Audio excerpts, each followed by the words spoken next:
Et salut! Comme vous l'avez vu dans le titre, aujourd'hui je reviens pour vous parler de 3 livres qui m'ont sorti de panne de lecture. Mais avant de commencer, j'en profite pour vous informer que cette vidéo sera l'introduction d'une autre vidéo qui devrait arriver dans les prochaines semaines et dans laquelle je vous donnerai mes conseils pour vous sortir de ce mauvais pas. On commence avec le livre d'Olivia de Lamberterie, avec toutes mes sympathies publiées chez Stock. Alors, je ne sais pas si vous connaissez Olivia de Lamberterie, et pour être tout à fait franche avec vous, personnellement je ne la connaissais que de nom, puisqu'il est vrai que je ne m'intéressais pas vraiment aux chroniqueurs littéraires, mais donc voilà, j'ai jeté le truc. Olivia de Lamberterie est une chroniqueuse littéraire très connue, on m'en a beaucoup parlé, dans ma famille il y a des personnes qui sont absolument fans de son travail, et donc forcément, étant moi-même chroniqueuse littéraire depuis quelques temps, je me suis un petit peu intéressée à ce que faisaient les autres, ne serait-ce que par respect et aussi pour m'intéresser au milieu tout simplement. Et donc je sais qu'elle travaille pour Télématin et également pour le L, mais voilà, ça s'arrête là. Donc autant vous dire que quand j'ai commencé le livre, j'étais plus en mode bon, très bien, je vais essayer,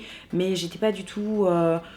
Bon voilà, j'étais pas du tout non plus trop emballée. Bref, ce livre, ça a été pour moi comme une espèce de rencontre, et je sais que c'est un peu bizarre de dire ça comme ça, mais c'est vrai en même temps. J'ai eu l'impression de découvrir quelqu'un, et de la découvrir au travers de ce titre qui pourtant... voilà, on ne parle pas d'un thème très simple, on parle quand même d'un deuil, de la perte de son frère qui s'est suicidé. On la voit vivre tout ça, mais vraiment pleinement, c'est-à-dire il y a le avant, le pendant et le après. Bon, pour être tout à fait franche, on va pas faire un espèce d'update lecture comme je le faisais d'habitude, puisqu'en fait je peux pas vous dire clairement que j'ai apprécié ou non les personnages, puisque là il s'agit vraiment de personnes qui existent, de personnes que je ne connais pas, que je n'ai jamais rencontrées en vrai, et pourtant je me suis vraiment attachée à eux, en fait, à leur histoire. J'ai été touchée, mais vraiment touchée par ce qui leur est arrivé.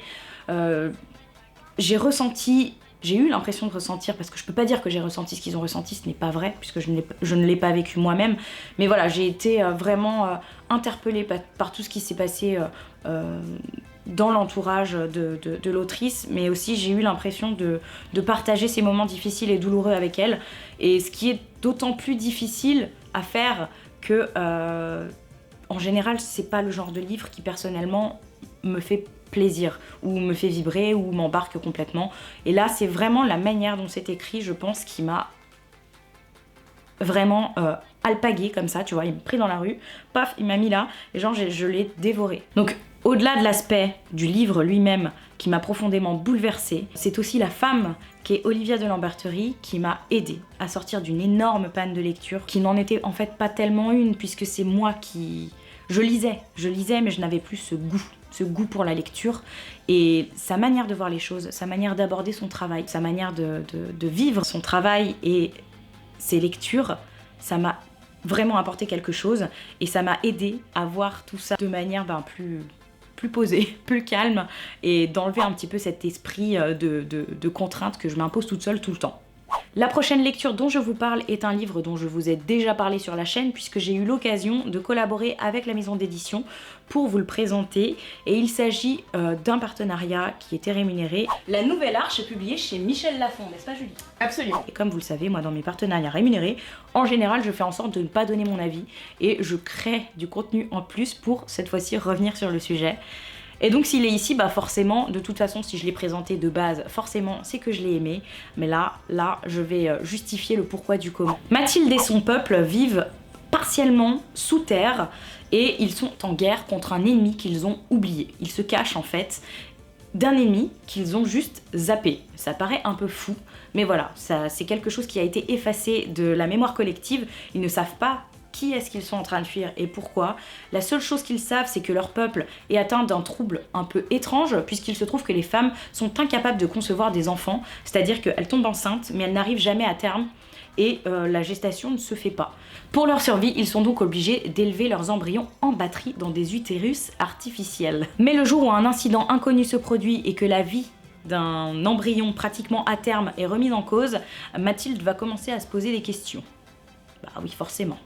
Alors franchement, je pense que si vous m'aviez mis ce livre-là dans les mains il y a genre 2 ans, ça se serait peut-être pas aussi bien passé, puisque j'étais à l'époque en pleine overdose de ce genre qu'est la dystopie, et c'est vrai que c'est un genre dans lequel on retrouve souvent les mêmes constructions et dont on peut se lasser, mais là, je dois dire que je sais pas ce qui s'est passé, mais ça l'a fait pour moi, et ça l'a même tellement fait que je l'ai bouffé en 24 heures, ce qui est quelque chose de ouf chez moi, vous le savez. Comme vous le savez, puisque j'en ai déjà fait toute une vidéo, pour moi, une lecture, c'est vraiment une rencontre. Et je pense qu'il y a un temps pour tout dans la vie. Voilà, il y a un instant T. Et là, c'était vraiment le bon moment pour me mettre dans les mains. Je ne saurais pas vous dire ce qui a fait que j'ai aimé ou pas. Peut-être déjà que l'intrigue, de base, c'est le genre d'intrigue qui me plaît, même si j'ai eu fait une overdose de ce genre. Peut-être aussi parce que le style d'écriture est juste parfait. En fait, il faut savoir que Julie Delétrange vient du contemporain. Avant ça, elle a écrit beaucoup de livres contemporains et ça se sent dans son écriture. C'est vraiment un style d'écriture ultra fluide et efficace qui fait de ce bouquin un véritable page-turner. Page-turner, qu'est-ce que c'est? On tourne les pages très très vite parce qu'on lit beaucoup. Bref, c'était le timing parfait pour Mathilde puisque clairement j'en pouvais plus de lire du contemporain et pourtant j'ai commencé à lire moi avec des contemporains. Mais là c'était un petit peu overdose de contemporain et la dystopie m'a fait du bien, mais vraiment, ça m'a permis d'avoir une bouffée d'air, une bouffée d'oxygène, de sortir de ces contemporains qui, au bout d'un moment, peuvent un peu paraître répétitifs, mais comme dans tous les genres, vous me direz. Et voilà, c'était le bon moment, le bon timing, et bah ça l'a fait quoi. Du coup, c'était chouette puisque le style d'écriture m'a plu, l'intrigue m'a plu, même si je dois le dire, et Julie, si tu passes par là, prends-en note. J'ai beaucoup aimé l'intrigue, même si je trouve qu'il manque un petit truc à la fin. Voilà, j'aurais bien aimé avoir genre 10 pages supplémentaires pour en avoir un petit peu plus. Donc je compte sur toi pour nous pondre le tome 2 assez rapidement, hein, parce que moi je suis là, j'attends, j'ai un peu les crocs, tu vois. Mais voilà, j'ai beaucoup apprécié l'intrigue, j'ai apprécié le style d'écriture ultra fluide et très beau, très riche. Quant à ce qui est des personnages, bah j'ai aimé les personnages, bah oui, forcément. Il y a peut-être juste un personnage qui m'a agacé à un moment, et en même temps c'est normal puisqu'on est tout le temps avec lui quasiment, c'est celui de Mathilde. J'ai trouvé qu'elle était un petit peu lente à la détente, Mathilde, tu vois, ça m'a un peu agacé qu'elle ne voit pas qu'il y avait un problème dans cette société, enfin... À partir du moment où tu te rappelles plus qui sont les ennemis et que... on te fait comprendre qu'il y a un truc qui va pas, que tes parents essayent de te montrer le chemin... Enfin voilà quoi, je veux dire, je sais que c'est compliqué, mais à un moment, il faut ouvrir les yeux quoi. Donc elle a été un petit peu lente pour moi à la détente. Bref, on a compris quoi. Et on poursuit avec un livre qui, je pense, va vous étonner grandement. Et je vous arrête tout de suite, parce que je vous vois là, je vous vois derrière votre écran. Et je pense savoir ce que vous pensez, mais vous vous trompez.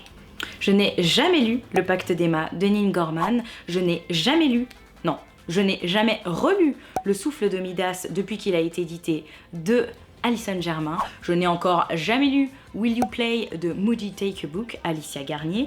Et je n'ai jamais découvert La Plume de Mathieu Guibé. Bref, je suis vraiment une amie pourrie. Donc si je vous le présente aujourd'hui, ce n'est pas du tout parce que c'est eux qui l'ont écrit. Voilà, maintenant que les choses sont dites, on peut commencer. Ashes Falling for the Sky, qu'est-ce que c'est ? En tout cas, c'est quelque chose qui te permet d'avoir un super accent anglais, ça c'est sûr. Bref, j'arrête. C'est surtout l'histoire de Ash et de Sky. C'est une romance, bien sûr, on s'en doute. Et en fait, on y découvre Sky, une jeune femme plutôt banale, voilà, qui vit sa petite vie et qui va tomber, qui va croiser la route. Qui va croiser le chemin. Vous avez compris, qui va tomber sur Ash, qui lui est un garçon, tout ce qu'il y a de plus pas banal du tout, non banal, puisque il est torturé, ténébreux, on sent qu'il cache un secret et on sait pas quoi. Bref, c'est absolument pas le genre de mec qui est fait pour elle, et donc bien sûr qui dit opposé, dit bah oui, les opposés s'attirent forcément. On va donc suivre dans ce premier tome ces deux protagonistes, découvrir un petit peu ce qu'il en est vraiment, qui ils sont, qu'est-ce qu'ils se cachent derrière les apparences qu'ils renvoient, et on va les voir se chercher, se tourner autour, enfin bref, on va les voir vivre tout simplement. Et d'ailleurs, avant de vous dire ce que j'ai aimé, ce que je n'ai pas aimé, je vais vous dire comment j'en suis venue à lire ce bouquin peut-être, parce que ça peut être intéressant aussi ça. Je me rappelle que c'était genre l'été, que le livre n'était pas encore sorti du tout, que Nin me parlait sur Messenger et que je lui répondais et elle me parlait de Ashes. Et en gros, j'étais là en mode oui, meuf. Et au bout d'un moment, j'ai eu cette réflexion où je me suis dit, Émilie, t'es en train de lui donner des conseils sur son bouquin que tu n'as jamais commencé à lire. T'es vraiment une mauvaise amie, mais la pire de toutes. Essaye au moins de lire les premiers chapitres, au moins pour pouvoir lui dire non mais meuf, je te jure, j'ai essayé, mais ça l'a pas fait, tu sais, moi c'est pas trop mon genre. Donc du coup, je me suis retrouvée sur Wattpad à commencer à lire et j'ai pas compris ce qui s'est passé, mais à la fin de la journée, j'avais terminé. Voilà comment ça s'est produit. Ah oui, autre fait notable, à chaque fois que je terminais un chapitre où il se passait quelque chose qu'il se passe des trucs dans les chapitres, bien sûr, bah, je lui écrivais. Je disais, mais tu fais quoi là? Vous avez fait quoi là? Non mais attendez, c'est quoi ce bordel? Non mais... Enfin bref, en direct live quoi. Et au bout d'un moment, Nin me dit, mais tu fais quoi là? En fait, t'es en train de le défoncer là, t'as bientôt fini, mais attends, mais t'as déjà lu tout ça? Et effectivement, j'avais déjà lu tout ça. Et j'ai pas compris. Mais j'ai kiffé. Et c'est tout ce qui compte. Il ne s'en cache pas, Mathieu et Nin ont repris toutes les choses qui marchent sur Wattpad et également dans l'univers de la romance. Ils ont tout pris et ils en ont fait un bouquin. Et ce bouquin, alors peut-être que oui, certains parmi vous pourront dire « Ouais, mais on a l'impression d'avoir déjà lu ça des centaines de fois.